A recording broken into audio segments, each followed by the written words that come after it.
So you're thinking about moving to the Boise, Idaho area, and you've heard a little bit of buzz that sometimes we have some issues with flooding. This is a common question and a concern that my team and I get from people who are thinking about packing up and making that move to call Idaho home. And it is a great question, and actually one that we have been asked about by all 4 of the last back-to-back clients we've been touring around the valley. So we figured, hey, this is obviously a question that currently seems to be top of mind for many people who are considering relocating here. So yep, that's what we're going to be talking about today.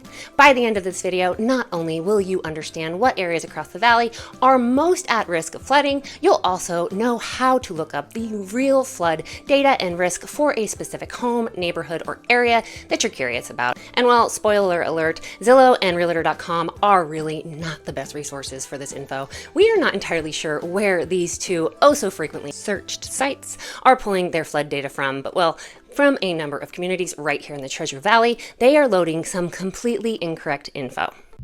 Where exactly are you getting all this info? And then we're also going to cover the ins and outs of how flood insurance works, which if you decide to purchase in a flood zone, you will definitely want and need to know about. So yeah, while talking about flooding isn't exactly the most exciting or captivating topic by any means, it's definitely an important one to know about prior to making that offer and moving in.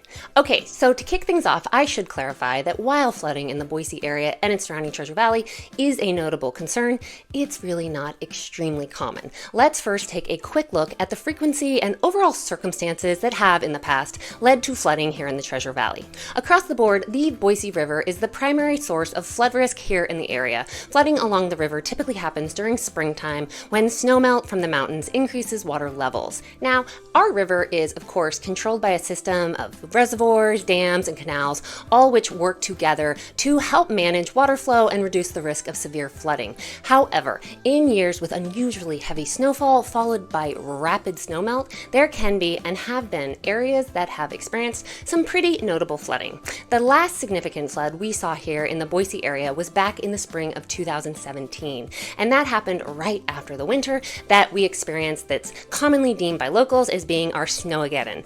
During the winter of 2016-2017, we saw record snowfall across the Treasure Valley, and then when all that snow started to melt, it caused parts of the Boise River to rapidly rise to record levels, and that rapid rise ultimately caused some pretty significant damage to some areas right off the Boise River and to our Boise Greenbelt, which is our 25-mile paved pathway that follows along the river. And that damage was significant enough that it took over 2 years to be fully remediated and repaired. Prior to that, significant floods had been relatively infrequent, with really the last deemable major flood event occurring back in the 1980s. So if you're wondering what areas saw the most significant flooding during 2017, great question. But before I answer it, I want to emphasize that while there was some flooding damage, thankfully, while the 2017 flood was somewhat severe, our city's flood management systems and our levees and dams really did an incredible job of preventing what could have been much, much more severe. All in all, the event served as a reminder, and for some, just a full-on wake-up call that we do have some areas here with heightened flood risk. In addition to several neighborhoods along the Boise River, such as by River Street and Garden City, other areas such as Eagle Island, Star, and other low-lying regions near Eagle Road and Park Center Boulevard were also hit pretty darn hard by the flooding. Several parks and areas along the Boise Greenbelt were also submerged and damaged by the high water levels. And then there were also some areas in places upstream closer to the Lucky Peak Reservoir, as well as downstream toward Caldwell and Middleton. And then in addition to the Boise River, there are several major creeks in the area that have certain areas with elevated flood risk. 3 of these actually come right off the Boise River, and those include 10 Mile Creek, 5 Mile Creek, and Indian Creek. Thankfully, both 10 Mile Creek and 5 Mile Creek have been designed and engineered to really negate flood risk. My family and I actually live very close to 10 Mile Creek. It's where our 8-year-old prefers to spend pretty much the majority of his free time. And well, we do not have flood insurance living here, nor have we ever worried about it, and we've been here in the same spot since 2008. That said, there are some areas by these three creeks that do require flood insurance. It is not highly common, but something to be aware of and to just know to ask about. And then another creek that some residents in Eagle and or in the northwest area of Boise should be aware of is Dry Creek. And please note that I said some, not all. Dry Creek is different from the other three creeks I just noted in that it does not originate from the Boise River, but instead stems from the foothills of the Boise Mountains. Specifically, it begins near Bogus Basin, which is our local ski resort here. The creek flows westward from the foothills through Dry Creek Valley, passing through many communities in Eagle, as well as northern parts of Boise, before eventually emptying into the Boise River. Dry Creek's watershed is primarily fed by snowmelt and rainfall in the surrounding foothills, making its flow highly seasonal, with the highest water levels typically occurring in the spring and early summer. And yes, there are areas that run along Dry Creek that do have some risk of flooding. Recent rain and high river flows have flooded 3 sections of the Eagle Greenbelt, including a section by Dry Creek, Laguna Point neighborhood, and the Hilton Garden Inn. This flooded section of the Greenbelt is below the underpass on Eagle Road by the Hilton Garden Inn. And back in 2017, some areas along Dry Creek flooded and caused damage to residential properties and neighborhoods. After this happened, local authorities and developers did jump in to tackle, or rather improve, the flood mitigation systems that they had, or in some cases didn't have, in place. So now there are strengthened zoning regulations, as well as improved drainage systems and just heightened efforts overall to protect natural areas in the floodplain, all to ultimately minimize or hopefully completely eliminate future damage caused by flooding. So now you're wondering how you can look up the flood risk for a particular address or neighborhood. The very best resource, and one that is readily available online, is to go directly to the FEMA Flood Map Service website, which is listed here, and I will also link to it in the description of this video. From the FEMA website, simply enter your address and the map will show you the flood zone designation for your area.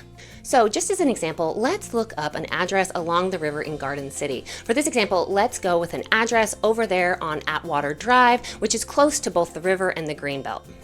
And then just a heads up, you have to be a little patient with these maps, as they do tend to take about 5 to 6 seconds to fully load. And well, I am not entirely sure why these maps are always such eyesores, but well, once the darn thing loads and you are able to wrap your head around the key and how things are labeled, the information provided is very valuable. It might just make your eyes itch a bit. It's burning my retinas. Ugh. Okay, so yes, as you can see, this address is within what is deemed as being a special flood hazard area, which would mean you would want to have flood insurance.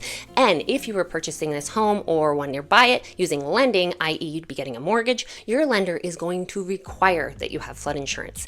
If, on the other hand, you are purchasing with cash and therefore you'll be owning the home outright, well then, just like with regular homeowners insurance, here in Idaho, you will not be legally required to add in flood insurance. But well, if it was me personally, for my own peace of mind, well, I couldn't sleep tonight. Usually I sleep like a baby. if I lived in an area deemed as being a special flood hazard area, well, I would go ahead and add in flood insurance. And then before I go on, if you are one who wants to just take it one step further, just for added peace of mind, just to get some verbal confirmation on what you're seeing in these FEMA maps, you can also contact our local planning department and or a licensed surveyor for more detailed information. So maybe now you're wondering how common flash flooding is here. And while some flash flooding can occur when we see intense summer thunderstorms and just rapid heavy rainfall over a very short period of time, typically we don't see too much of this, but when we do, it is usually almost always in urban areas that have a large amount of impervious surfaces, which basically just prevent water from soaking into the ground. When we see this occur, it's usually very short-lived, and typically the biggest concern is driving, opposed to seeing structural or residential damage taking place. For some strange reason, many drivers seem to speed up when we have water on the freeway, opposed to slowing down. Why would you do that? Okay, so now what if you've discovered you have fallen in love with a home in a flood zone?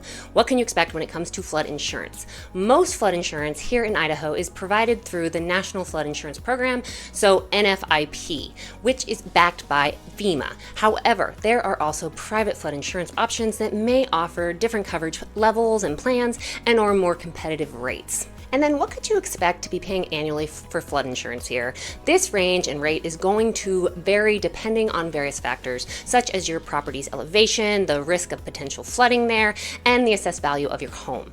In general though, for homes in lower risk areas where flood insurance is not required but still recommended, the cost would likely be somewhere between the $300 to $600 mark annually. And then for homes located in high risk flood zones, such as in the 100-year floodplain, the average cost of flood insurance in Boise is approximately $1,000 to $1,500 per year. So while flooding here in the Boise, Idaho area is pretty rare, it can and has happened. And when it does, that's typically near the Boise River and the creeks I mentioned. When we have clients interested in buying a home that's even close to a flood zone, we're with them every step of the way, helping them to ensure that they, as well as their lender, fully understand everything they need to know about the area and its possible flood risk. If you would like to connect to chat about a specific area or home and its flood risk, or if you just have a completely unrelated question about what it's like living here in the Boise Treasure Valley area, give us a call or shoot us a text or send us an email, however you want to connect. My very laid back and low pressure team are here and would be happy to help in any way we can. And then if this is your first time to our channel and you found this video helpful, please consider tapping that little subscribe button so you can see future videos when we post them. And I promise most of our videos are or rather a lot more exciting and captivating than well, talking about flooding. Thank you so much for watching, and I hope you have a great rest of your day.